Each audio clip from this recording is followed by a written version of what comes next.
Hello and welcome to another episode of Don't Trust the Neighbours. I'm Kirsty. I'm Olivia. And quick chat before we get into today's episode. Have you seen that the US state of South Carolina has introduced firing squad as a means of execution to prisoners on death row? Oh yeah, I saw that. I didn't read the whole article. So they did it because basically there's a backlog of prisoners on death row because they used to be able to choose between lethal injection and electric chair. And frankly, no one chooses electric chair because who wants to be electrocuted to death? It's nice to have the option though. But basically the pharmaceutical companies who make like the lethal injection have stopped making it because obviously like efficacy issues, because death row is barbaric and it stops nothing because death row is overflowing in America, so it puts no one off committing the crimes. But so because no one in South Carolina was choosing the electric chair, because why would you, they on May the 14th, the governor of South Carolina signed a bill that passed inmates to be able to choose from electric chair or firing squad. So is that just being shot in? Because firing squad makes it seem like they're just going to like rain hellfire on them. And just... Well, I think that's kind of what they do. I think they just stand in a room in front of people with guns. It's kind of like, you know, when you see like movies like westerns or like cartel documentaries and stuff like that, and they just line people up against the wall and just heap people fire at them. I think that's what a firing squad is. So I guess that's how they're getting through all the people then. Yeah, it's just know why. I just want to know like whose thought process it was. Like, they've stopped making the lethal injection because the pharmaceuticals think it's bad. Let's not rethink the issues of death penalty. Let's give them the option of firing squad. What? I don't know. I've heard some pretty horrific things about lethal injections not working the first time around and things like that. But I don't know.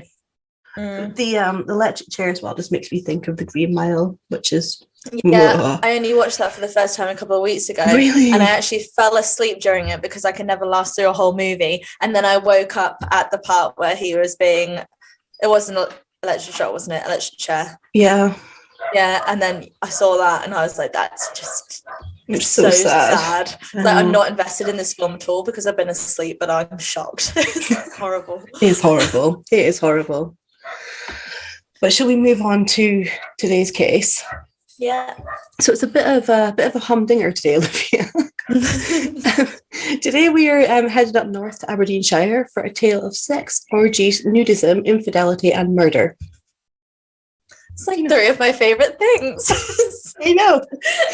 That's like Monday, Tuesday, Wednesday. What are we going to do Thursday, Friday? But before we head into today's episode, last week we gave a shout out that we're headed up to Aberdeenshire, and I'm really excited to say that Darling Beauty by Ash dropped us a message and said, you know, we'll sponsor you for this episode. So we're going to speak a word about our very first sponsor. Oh, yay! So Darling Beauty by Ash is located in Inverurie, Aberdeenshire, and they offer pedicures, luxury pedicures, all types of nail polish, acrylic, and the most amazing nail art.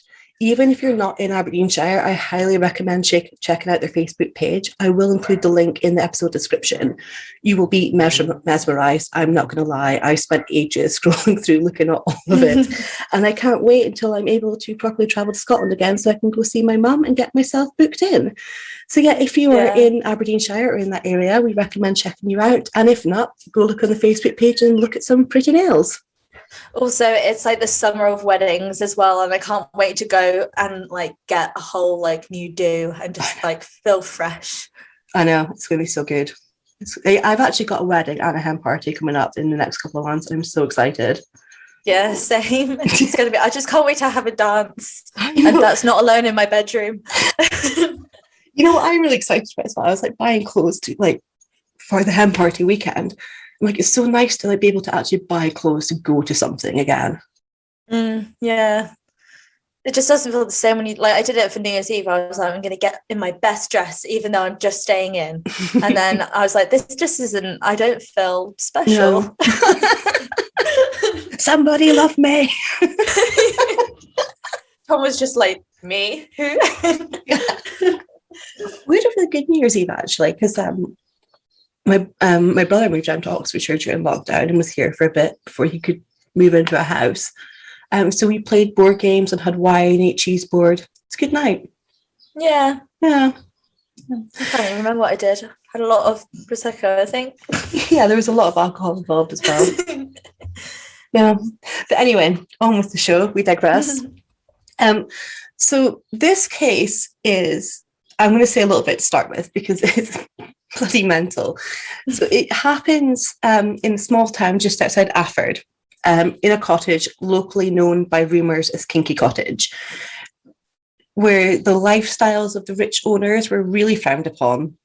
And despite however kind of like immoral the locals viewed their lifestyle to be, they could not stop gossiping about like the sordid details, and especially the really, really grisly events that took place there one May night in 1968.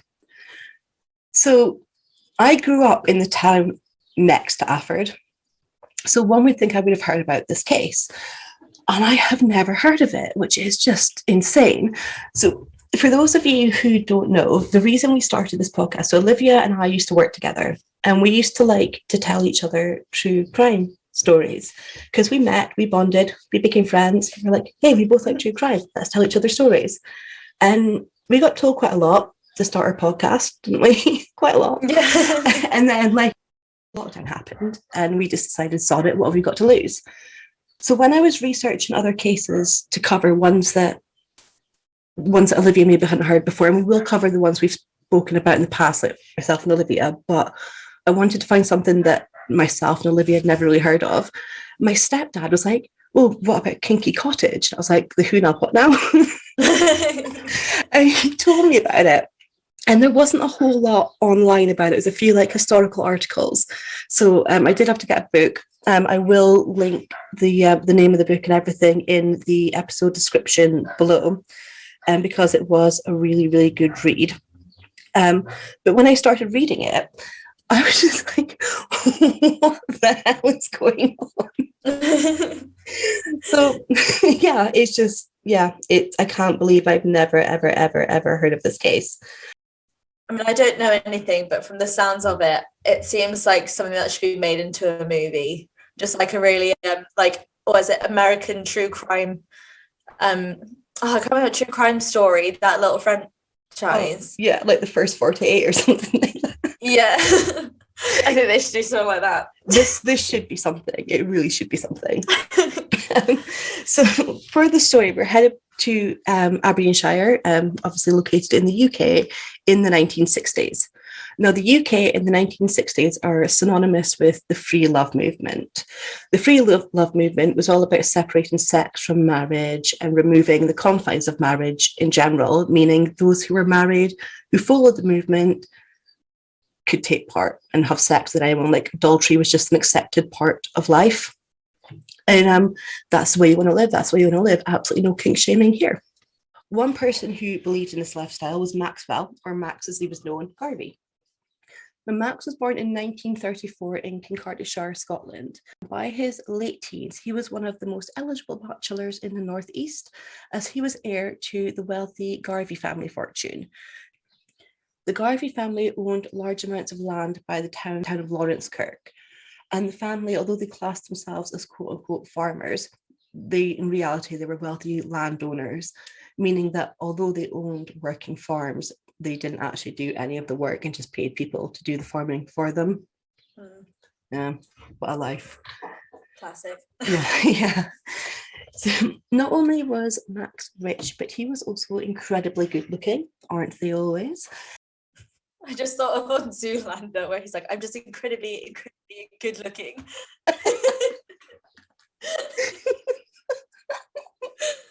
That's hilarious. So Max was described as being tall with broad shoulders, chiseled features, and dark hair, making him a hit with the ladies in the area. He was already known as a bit of a ladies' man by his teens, coming into 20s, and he'd made a pretty good dent at working his way through the local girls. He was not shy about it. So coming up to his 20th birthday, his parents were kind of eager for him to settle down and get married. Back in the 50s, it was considered kind of important for the eldest son of wealthy families to marry well, have children, and inherit their millions. And although today 20 years old is like a quote unquote settling down age, just makes you break out in chills and have like sickness, back in the 50s it was kind of considered the norm. Was it she just thinking boring? Yeah, literally. Go live your life. It's like, have your whole phase, don't let it end. Exactly. Have a multitude of hot girl summers. So Max's kind of man whoring was a little bit concerning for the family. This was until 1954 when he attended a local dance and he met a girl called Sheila Watson. Sheila was 17 years old and a blonde bombshell, and Max was instantly drawn to her. So Sheila was not from the same stock, shall we call it, as Max. She was the daughter of a stonesman who was employed by the Balmoral estate. And for those of you who don't know, the Balmoral estate is the home in Scotland the royals go to in the summer.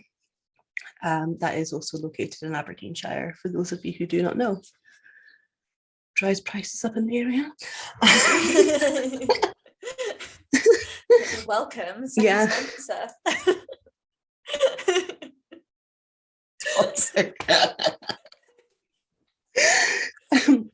So Sheila's parents, her parents were very much known as God-fearing people, and a quote from the book Murder World Scotland by Steve McGregor: her father was known as a man for a short temper and a very strict views on just about everything.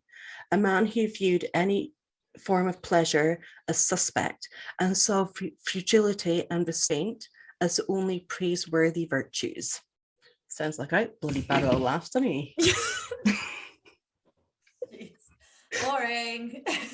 If he thinks like fragility and restraint are only praiseworthy virtues, he would not think highly of me. Restraint? Who? Never heard of her.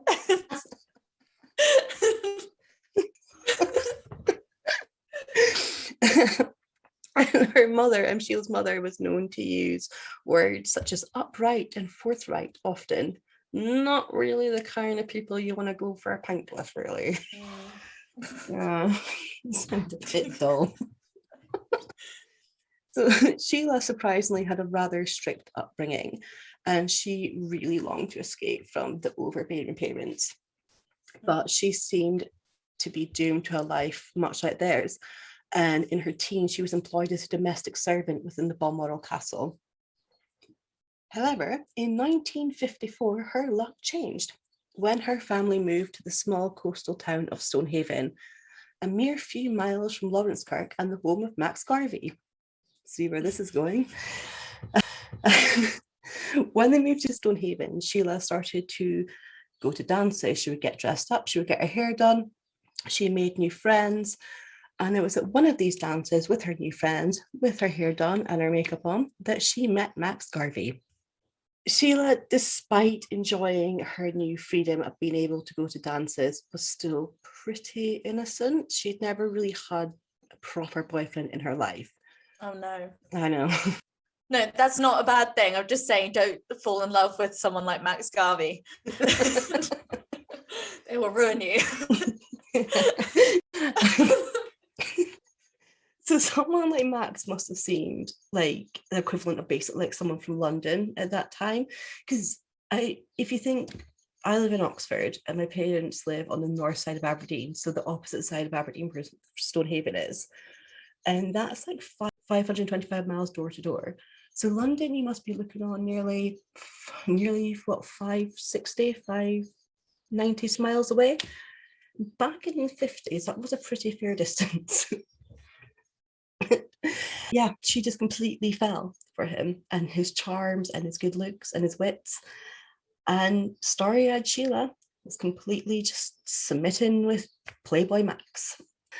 And Max got what he always wanted, and he wanted Sheila. He wanted Sheila bad. So on the 21st of June, 1955, they were married in a quote-unquote spare no expense wedding. Oh. And that's it. End of the story. We'll see you next episode.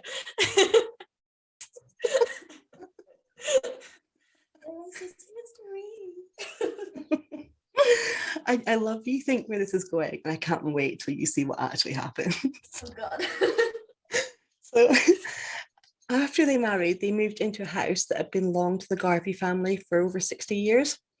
The house quickly became the location for lavish parties and dinners, and Max took any opportunity he could to show off his beautiful new wife. And despite her sheltered upbringing in the role of domestic servant, Sheila really quickly adapted to her life in society and really enjoyed her role as a hostess and having parties and being on the arm of Max. And they were really happy.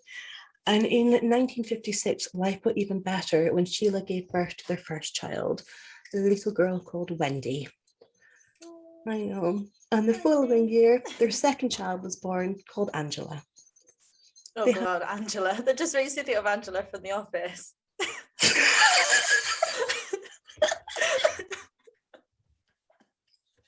Sorry, Angela's.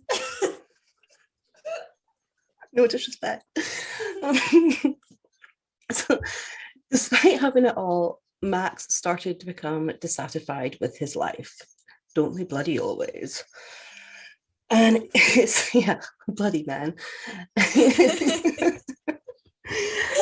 And it seemed like no matter how much of his fortune he spent at it, or how many fast cars he bought, nothing ever made him fully happy.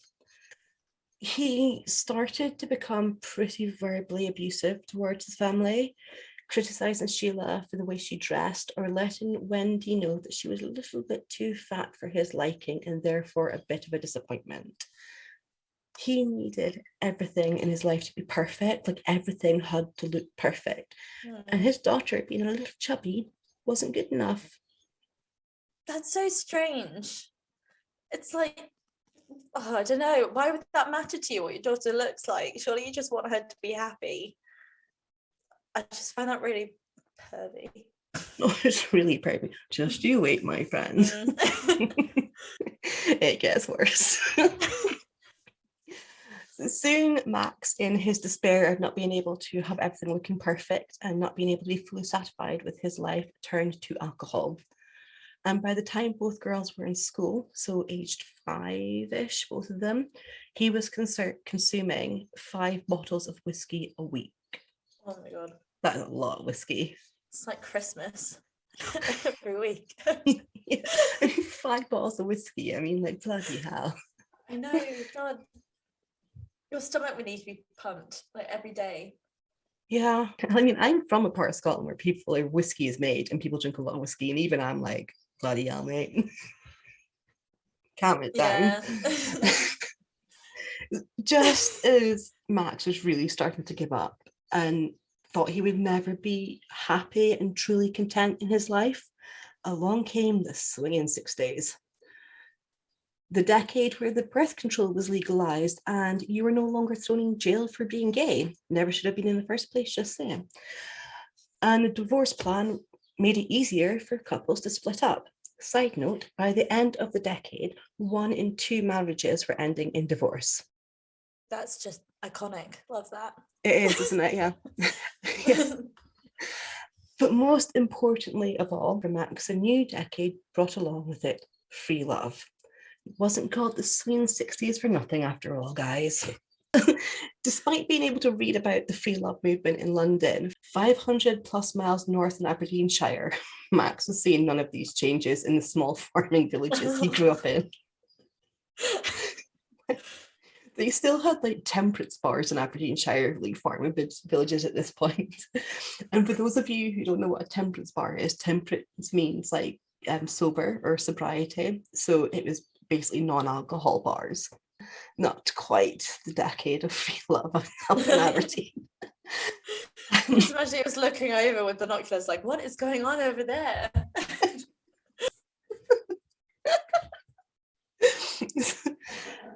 Max was seeing none of the changes he was reading about, and he really desperately wanted it. He wanted it so much, he decided, fuck it, I'm just going to do it. He bought Sheila the mini skirts that were advertised in magazines and made her dress in the latest fashions, whether she liked it or not. He also bought himself a new camera and would make her pose naked and take pictures of her that he would later distribute to friends, making his own pornography magazines. That's gross. Yeah. He tried to convince her about the lifestyle he was reading about, and when Sheila would refuse, he would get angry and scream at her for her quote-unquote frigid behaviour, and eventually he began to seek sexual release elsewhere. Ugh. Yeah. If someone ever tells you how to dress or like how you should have your hair or calls you like frigid, just leave them. Yeah. Like that is such like a sign of control. Yeah. Yeah, just walk away. They're not worth it. Disgusting. So he eventually managed to get Sheila to go with him to a nudist camp near Edinburgh. He was really interested in the idea of nudism. And when he got there, he was so enthralled by what he saw and experienced that when he got home, he decided to start his own. As you do. I just want to think someone's like, aha moment. I know what I'll do. I'll start a nudist camp. Start a club. And like, if that's what you want to do, like, absolutely no shame to you. In fact, probably more credit to you for having the courage to do that with people. It's just, yeah. Just him doing it. It's just him doing it, yeah. Because... Can you imagine if he was like around nowadays and had a social media account? Just the absolute chaos that would ensue. So when he got home, he started to plant a lot of like trees and bushes quite close to his house. And when locals asked him why, he said it was because he wanted privacy for the nudist parties he was going to throw at his house. At least he wasn't lying about it. So he eventually set up his nudist camp, although it was never commercial. It was only just for friends and neighbours. Max insisted that everyone be naked. Not only did that include Sheila, but also their 2 daughters. Foul. Absolutely foul. All 3 of them hated the experience, and their eldest child, Wendy, said, and I quote, "I was forced to strip off. It was terribly embarrassing. There were old men sitting and watching me." But it's like, if you want to do that, fine. Like, do it when your kids have gone to bed or something. Mm-hmm. But like, don't make them partake in it. Yeah, exactly. And like, Sheila didn't want to do it. It was her to do it. You know? It's horrible. Yeah. Vile man. Anyway, as we have said, it was swinging 60s in London, but not in Aberdeenshire. The sexual revelation had not quite made it to the small farming rural villages of Aberdeenshire. Shock. And despite the fact that some of Max's friends really enjoyed the camp, it didn't take long for word to spread and the gossip to start as to what was going on in the quote-unquote big farmhouse. And really quickly, the locals in the nearby village of Afford knew the Garvie's farm as Kinky Cottage. It's a good name. I'll give it to them. I like the name. I mean, they named it well, you know. It's a shame they butchered it, but... I just like the idea of like these 2 little old ladies with like their with like their new length tartan woolen skirts and their anoraks and their headscarf on, like, oh, that's Kinky Cottage. Look at their dogs. Yeah. One of them pulling behind one of those little like shopping baskets. I do feel like if there was a place like that around here, we would just kind of like, everyone would kind of walk past it just to be like, I wonder what's going on in there right now. Like, it's probably weird. So, Max, for a while, the nudist camp was enough to keep him satisfied.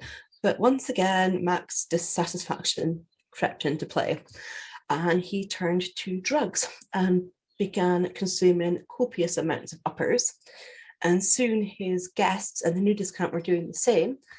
And this is where things start to take a pretty drastic turn. Once the drugs were on the scene and the nudist parties, Max would force Sheila to attend even more. And the parties, becoming more and more filled with alcohol and drugs, turned into full-on orgy sessions.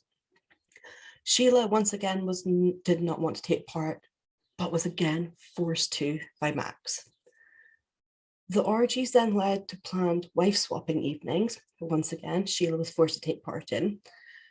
And then the days of Max kind of became a constant haze of sex, drinking, drugs. That was it. He was spinning utterly out of control. So it then gets up to 1964 when their son, Lloyd, was born. And for a small amount of time, it seemed to calm Max down. And it seemed to kind of have the effect to kind of take him off the booze and the drugs and the parties. I kind of wonder, like, if he's forcing her to have sex with each other bed, how does he know this child is? Yeah. I'm not questioning it. I'm not saying it's not at all. Like, that's not what I'm saying, but it's not as if they had DNA testing back in 1964, is it? No, yeah. No. I mean, what are the odds? How many people were at the party? I'd be doing the math. Exactly. Why does he have red hair and blue eyes? I have black hair. Yeah. But, even with the birth of Lloyd, again, this wasn't enough to keep Max tame for long. Once again, in pursuit of his next high, Max started flying lessons. And again, Max being Max, he decides to take this to the absolute limit. He bought himself a plane and founded his own flying club. Oh my God. Please don't say it was like a nudist flying club. Oh my God. It didn't say that, but I kind of hope it was. Oh, thank God. So, Max really loved to fly. He really loved it. But even this wasn't enough to keep him off the booze and the pills. And he would actually go flying while off his face on God knows what. Oh my goodness. And once again, in crept the nudist parties back on the scene. Yay. So, this is a part of the case where I'm going to have a slight history lesson. So, buckle up, guys, it's fun. So, back in 1934, the Scottish political party SNP, or Scottish Nationalist Party, was founded. However, it wasn't until the 1960s that the idea of Scotland being a truly independent country kind of took hold as a possibility. Max had always been fascinated by the idea of home rule. And for those of you who don't know what home rule is, that's being ruled from the home of your own country. So back in the 60s, when this kind of took place, there hadn't been devolution yet, so there wasn't a Scottish parliament. So there was no kind of laws or anything for Scotland made in Scotland. It was all made from Westminster. So home rule is where you rule from your own country. Anyway, so in 1967, Max decides to become involved in the local SNP branch. And it was here he met a young man called Brian Trevendale. But Brian was 21 years old and he was the youngest of 3 children. And like Max, he was from the Stonehaven, Lawrence Kirk area and was involved in the local SNP branch. Brian had joined the Army Medical Corps. The career path, however, came to a really quick and sudden end when Brian and another recruit stole a car belonging to another soldier on an alcohol-fueled binge and went AWOL for a couple of hours. Oh my God. So they were pretty promptly discharged. And that's when Brian returned to the Northeast and joined the local SNP movement and met Maxwell Garvie. So the pair became quick friends. And to begin with, it was kind of a friendship of convenience. Brian, much like Max, had an alcohol problem and couldn't afford it. So Max benefited him being able to afford the alcohol. And Max wanted to sleep with Brian. So it was a win-win situation for them both if they became friends. Yeah. So Brian later spoke of this time as, we used to go flying and drinking together. He was a very charismatic guy. However, he started drinking and popping more and more pills, and all went to hell. Can't we just have like a charismatic person who is not a sociopath? I just feel like they're like one and the same. I'm sick of hearing about charismatic fucking people. Damn them all to hell. So Max started to complain to Brian that Sheila, his wife, was frigid, and he needed to come up with a plan to make her less frigid. Just stop trying to force her to like have sex with people she just want to have sex with, and stop trying to make her be naked in front of people. It's like, surely she would just be like, okay, like it sounds like if you really want to go and have these little swingers party orgy things, then go and do it. But like me and the kids, we're not going to be involved. And he should be happy with that. It's like he's getting it. So yeah, animal. So Max finally comes up with the perfect plan to unfrigify Sheila. And that was, he was going to get his wife a young lover and hope that this would make her more interested in sex again. If only he knew a younger single man. Oh, wait. Hello there, Brian. How are you today? Oh, God. This is just like one step away from him asking for a threesome. Right? Is it not? I'm going to get there, mate. Okay. It was, as far as Max was concerned, this was like the perfect plan. However, instead of talking to either Sheila or Brian about this, Max decides to set this up all on his own. So he invites Brian round to the farmhouse for drinks and to stay the night one night. And when Brian's in bed, he forced a naked and shivering Sheila into the room, locked the door, and refused to let them out until they had sex. Like, that's going to unfrigify her. That's just going to traumatize her. What the idiot. Brian said he pushed her into the room. She was starkers and shivering. What an absolute hero you are, Max. What an absolute bloody hero. Hopefully Brian put a blanket around her and was just like, we're not going to do anything, don't worry. And they just like watch TV. I don't think that is what happened. No. But over the next few months, Brian started to spend more and more time at the farm and more time with Sheila. She was 32 and he was 21, and he very, very quickly was utterly smitten with her. He would spend most nights with Sheila. However, occasionally he and Max would flip a coin as to who got to sleep with her. Poor bloody Sheila. You're both disgusting. Yeah. Sometimes Max even like insisted they all share the bed together, and he would repeatedly try to have sex with Brian. However, when Brian kept refusing him, Max decided to go for the next best thing and started an affair with Trudy, Brian's sister. Oh my God. Yeah. So Trudy was married to a local police officer by the name of Alfred Bryce. However, he didn't really seem to care at all and actually quite enjoyed attending the sex and nudist parties himself. What the fuck is happening? What is in the water in this? You know what it reminds me of? I remember League of Gentlemen when it's like, she's my wife now. Oh, The fuck? So occasionally Max, Trudy, Sheila and Brian would have foursomes. How much that was forced on by Max is at anyone's guess, but and she seemed to be really happy with Brian. For the first time in a really long time, Sheila was truly happy. When Brian and Sheila told them that they were happy and they were in love, Max was like, oh, hell no. Oh God, really? So he was happy for God. Brian to like shag his wife, but fall in love with her? How dare he? How dare you, Brian?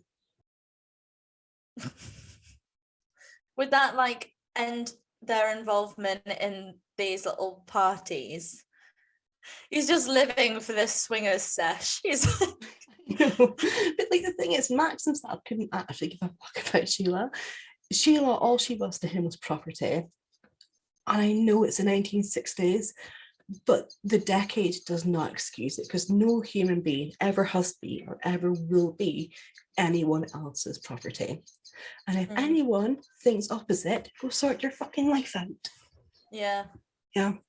When Sheila kind of like had told Max that she loved Brian, and he was like, no, stop seeing him, And when she was like, I don't want to stop seeing Brian, I want to keep seeing him, Max decides the only way to make her stop seeing Brian is to beat the living fucking shit out of her. So eventually Sheila left the family home, and for a brief time she did move in with Brian, but she couldn't be apart from her children, so she had to go home. Yeah, that's how they get you.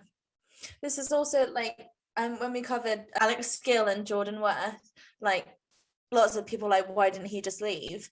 And actually, especially when the kids were involved, I forgot to say, but when there's kids involved, you have to go, like, what are you going to do? You're going to leave the kids with like a psychopath. Exactly. It's horrible. So having gone home to be with her children, Sheila decided she needed help. So she asked her friends, she asked a local minister, she asked a solicitor, and she asked her mother what she could do for help. And each and every single one of them told her to end things with Brian for the sake of the children. She felt she was utterly trapped with no way out. So although fearing Max and like really fearing what he would do to her if he found out, she continued to see Brian in secret. And these short bits with Brian were the only bits of happiness she had, because her home life was utter hell. Max's drinking and drugs were worse than ever, to the point that he was actually pretty much never sober. His physical abuse was worse than ever. And Sheila herself started taking Valium regularly to try and help with the depression, but she was just struggling. Also, she could go back to Max and do like a whole like full-on Stepford Wives thing where she like pretends to be the perfect woman, but then he still would abuse her because she's already said that she loves Brian and wants to be with him. Yeah. So he's already got that in his head, and he's going to do whatever the fuck he wants, no matter what. Yeah, exactly. And then when Max became suspicious that she was still seeing Brian, he told her that he was going to have her committed to a London mental asylum and have her away from her family and children for the rest of her life. He just wants like an excuse to visit London. He really does, doesn't he? So things again take a pretty dramatic change, because on the 20th of May, my birthday, 1968, not my birth year, I'd like to point that out, quite a lot later than that. But on the 20th of May 1968, Sheila called the local police station and reported her husband missing. Oh. Yeah. She had not seen him since the evening of the 14th of May. You didn't see that one coming, did you? No. When Max had told her he was leaving early the next morning on a business trip, she assumed he would be gone somewhere on his plane possibly and be back maybe the next day. However, 6 days had passed with no word, and she became slightly concerned and contacted the police. Although the police took their statement, Max was a grown man in his 30s, and if he wanted to take a long trip away from his family and not contact them, that was his right to do so. And it didn't help that Max was known locally for erratic behaviour and being a bit of a fucking idiot. So no one was concerned. And literally no one was concerned, to the point that life just went on, and Sheila's life became better than ever. The orgy and nudist parties ended. She could thoroughly clean the cottage. Can you imagine like those outside seats with bleach? Just fill a jet washer with bleach. No amount of cushion is going to fix that one. Oh, it's so gross. Sorry, it's not. I won't kink shame anyone. No. But they're gross. No, he's gross. Yeah. Oh yeah, no, he's gross. But other than like her life being better, no one really noticed to start with. But as the weeks kind of started to turn into months, people noticed. And people started to gossip about Mike's sudden disappearance, and Sheila's now a very public relationship. It's like people can notice, but why do people have to care? Like, so when it became clear that no one had heard from Max in over 3 months, people really began to question Sheila's story. And the children were noticed as really struggling with their father's disappearance, Wendy in particular. And I don't know what type of father Max was like, other than what I read in this book and research in regards to like the nudism party and forcing his children to take part in it. But I don't know. I can't imagine missing a man who No. made me do that. I would just be sick every time I looked or thought about him. Exactly. But with the children struggling, Sheila asked her mother to move in so she could help the children. And Edith, Sheila's mother, was obviously, as we've said before, a very religious and strict woman, and she made no secret of her disapproval of her daughter's relationship with Brian. And it was during one of Edith's many lectures to Sheila on the subject that Sheila broke down and told her mother she thought that Brian had killed Max. Little snitch. And Edith, instead of like comforting her daughter or being there for her daughter, she wasted no time, and pretty much as soon as the police were open the next day, she was in there. And she was like, oh my God. I think my son-in-law's dead, and I'm pretty sure this Brian Trevendale killed him. Snakes don't hiss, they report you to the police. I'm joking. I'm joking. Oh my God, snakes don't hiss, they report you to the police. It's amazing. I'm kidding. I love how we're like called Don't Trust the Neighbours podcast, but I'm going to go ahead and let people get away with murder. I am the neighbour that shouldn't be trusted.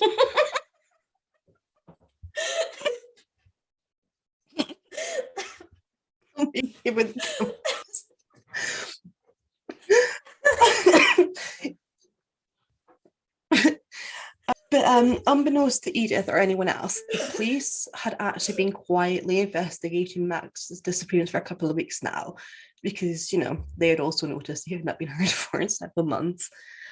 And they had suspicions on both Max and Sheila. And the same day that Edith told them what Sheila said, both Brian and Sheila were arrested for suspicion of murder. So Brian and Sheila, when arrested, were taken into separate interrogation rooms, and they clearly loved each other, because the other one was like, no, they're innocent. I did it all. Nah, just kidding. As soon as they were questioned, they blamed the other one. Oh, no. Oh, okay, I've lost all faith now. I was kind of rooting for them, but God. Sheila claimed that Brian did it, and Brian claimed that Sheila did it. And then when they went back and said, hey, Sheila, they're saying that Brian's saying you did it. She's like, no. Brian and another man came onto the farm on the 14th, and I woke up as they were killing Max and taking his body away. And then Brian is like, no, Sheila killed Max, and my only involvement was helping dispose of the body because I love her. And he then went one step further and was like, look, I'll prove this to you. I'll take you to where the body is. That doesn't prove that you didn't kill him. I know. So Brian took police to Lauriston Castle near the village of St. Cyrus. He led them down a dark, damp tunnel, and when they made a way along the tunnel, they reached like a pile of stones. According to the officer, when they got there was a toad sitting on top of the stones, which is pretty inconsequential to anyone. However, if you know your Scottish folklore, you will know that a toad is a symbol of death.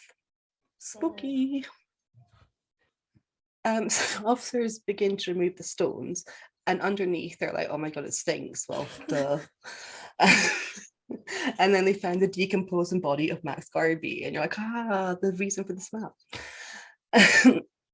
So following the post-mortem, it concluded that he'd been shot in the neck with a .22 caliber bullet and bludgeoned on the head. When this information was, super lovely. When this information was brought back to Sheila, she decided to come clean. Sheila's statement stated that she, Brian, and a third man by the name of Alan Peters had killed Max. She claimed that she went to bed with Max on that night. In the early hours, she slipped out of bed and let Trevendale and Alan Peters into the house, handing them a .22 rifle that belonged to Max. With Sheila watching from the bedroom door, Trevendale smashed Max's skull with the butt of the gun and then placed a pillow over the man's face and shot him. Who are these people that we've never heard of, and they're just all of a sudden just like involved? I don't know. It didn't really go too much into where Alan Peters came from. I'm not going to lie. I was a bit like, who the fuck are you when I got to there? like, did they actually have anything to do, or did they just make these names up? No, he was there. He was an actual person. But I like reread the book when I got to that point. I'm like, wait a bit, have I missed you somewhere? And then I was like, no. And then I looked on websites and stuff, like, because the few mediocre like news clippings I could find. And I couldn't see any of his mention of his name until like the actual murder. And I'm like, Alan, where you been, man? Where'd you come from? Poor Alan. I know, poor Alan. So, although Brian had originally claimed that he'd only helped dispose of the body, based with Sheila's statement, he confessed to that statement as well, and that was actually true. Although Alan Peters confessed to only helping dispose of the body, he denied being involved in the actual murder. Nevertheless, all three of them were charged with the murder of Maxwell Garvie. So, as previously mentioned, although the locals really disapproved of Max's lifestyle, I bloody loved a good gossip about the goings on at Kinky Cottage. Oh my god, I would as well. Oh yeah. This latest development drove the rumour into overdrive. Talk about it on our podcast. So soon it wasn't only the small village of Afford talking about Kinky Cottage, it was the villages near Afford, and then it was the whole of Aberdeenshire talking about Kinky Cottage. So the trial started in November 1968 in Aberdeen Crown Court, and with the gossip that had reached the whole kind of Aberdeenshire county at that point, every morning there was a queue of people like round the block outside the courthouse trying to get in to hear all the sordid details. Me too. I would just be there first thing with a cup of tea, just like ready to take notes. Same, absolute same. It's like, I am gonna relay this onto everyone at the pub later. Oh yes, quilt and circle gossip, here I come. So those who managed to actually get into the court were not disappointed. During the trial, the entire story of Max's lifestyle was aired for all to hear by Sheila's defense lawyer. The public couldn't get a bloody enough, and I'm with them on that. So, it turns out, despite how much they shook their heads in disapproval of his lifestyle, hearing about it, they fucking loved it. Utter bloody hypocrites. Bloody hypocrites. So the trial was widely covered by local press. However, being the misogynistic era of the 1960s, Max was not truly portrayed as the alcoholic, abusive husband that he was, but as an innocent victim to his wife and her jealous lover, which is utterly fucking disgusting. I'm not saying that they were right to kill him. They're not. Murder is wrong. You just don't kill people. It's not a good thing to do. However, Max was... And you may quote me on that. You may quote me on that, yes. But Max wasn't an innocent victim. He really wasn't. He abused it. I think even nowadays, I mean, I don't think it could be argued self-defense because she brought other people involved in it, but if it was just Sheila and she just shot him, that would probably be a self-defense argument because he was probably in the middle of beating the shit out of her anyway. Yeah, and he abused her and the kids as well. Yeah. So there is a local newspaper called the Press and Journal, a newspaper local in Aberdeen, or Aberdeenshire. And a lot of their historic reportings on this were, as I've just mentioned, quite misogynistic. They have done some correction kind of articles since, but mostly about like when Kinky Cottage came up for sale in like 2005. They wrote about it then. And they didn't write in Sheila's favour because she killed someone, she's part of a murder, but they wrote more about his abuse towards her in it. But at the time, there was very, very little written that really kind of defended why she did this at all. So I did email them asking them for any information in regards to this, and I am yet to hear back from them, just saying. But so I'm going to shame them a little bit here because I didn't reply to my email, so fuck you, Press and Journal. Fuck them, queen. So as like local newspapers are always like local newspapers and they're always quite insular, Press and Journal is spectacularly insular. And we're going to go really far back for the story. So in 1912, there was a ship called the Titanic. You might have heard of it. Oh, yeah. And it sunk. So anyway, the ship sunk. In like 1,500 people died. To this day, it's still the largest maritime disaster in history. But newspapers all around the world were like, unsinkable ship sinks. This like really like 1,500 people dead at sea.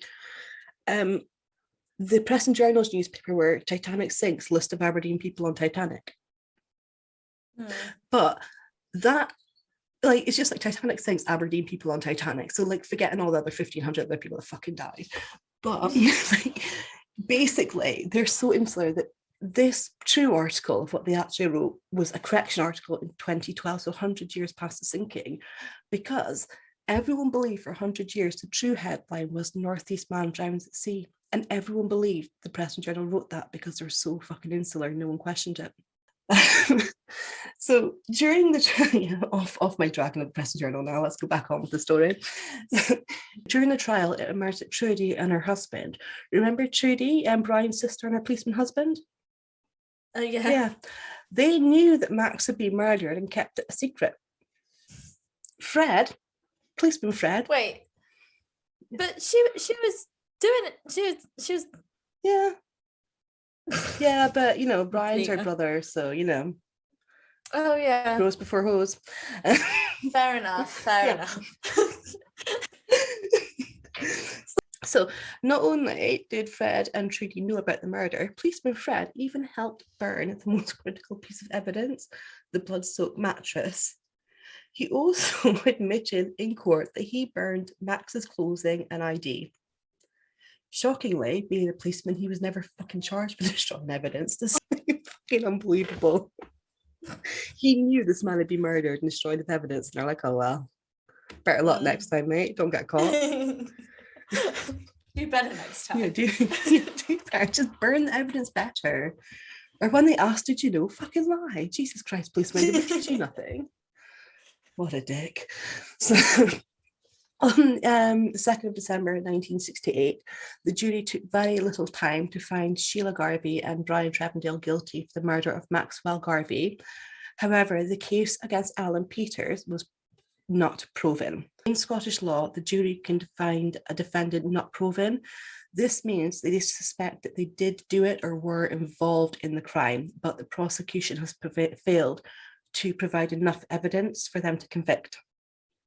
The most recent not proven verdict to be reported in the press was that of the case against Alex Salmond, the former Scottish minister, in a case of sexual misconduct. He has since gone on to state in several interviews, both television and radio and print, that he was found quote unquote innocent. No, mate, you weren't. Shut your fucking pie hole. I love that as a thing. Yeah. I think that's a good idea. Yeah. Not claiming to be innocent, but that verdict. Yeah, I got you, ma'am.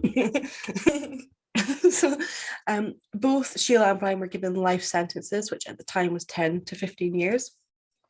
And even though the trial was over, the newspapers still could not get enough. They reported that Sheila and Brian had embraced and kissed before being led away separately, and that they would be seeking permission to get married while in prison. The reality, however, is that just 3 months after the sentencing, Sheila wrote to Brian and said, and I quote, "I have decided to have nothing more to do with you ever again." Savage. Remember that time you killed my husband for me? Well, bye.